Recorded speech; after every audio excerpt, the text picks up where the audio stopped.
Equality की बात क्यों हो रही है?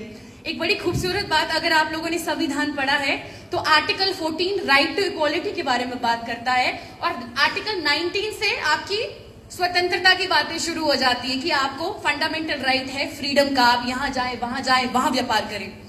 बाबा साहेब ये बता गए कि आर्टिकल 14 इक्वालिटी पहले आएगा और स्वतंत्रता बाद में आएगी। स्वतंत्रता से भी ज्यादा कोई चीज जो जरूरी है वो है समानता। इसीलिए बाबा साहेब ने जब कॉन्स्टिट्यूशन लिखा तो आर्टिकल 14 पहले डाला कि इक्वालिटी होना बहुत जरूरी है। महिलाएं यहाँ बैठी हैं, अब आपसे सवाल करेंगे भैया महिलाओं के लिए क्या किया बाबा साहेब ने? कॉन्स्टिट्यूशन के बियॉन्ड देखिए, जब पहले कानून मंत्री बने तो हिंदू कोड बिल लाए थे, अगर आप लोगों को याद होगा।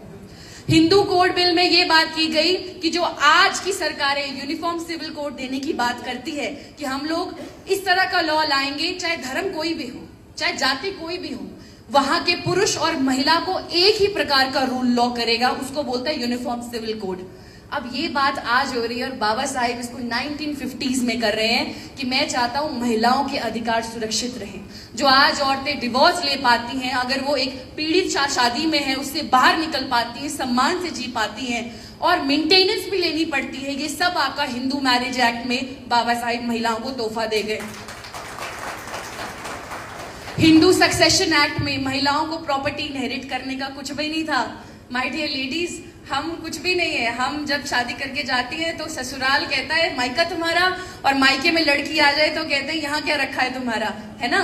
तो कुछ भी नहीं है। प्रॉपर्टी का जो हक था वो बाबा साहेब दे गए आपके सक्सेशन एक्ट से।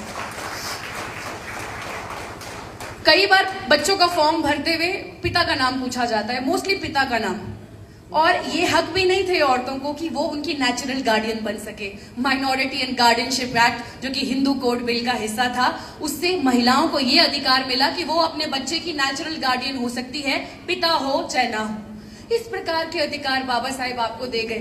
बाबा साहेब ने पहली बार बात करी, माय डियर लेडीज, उन्होंने पहली बात करी कि जो औरतें कोल की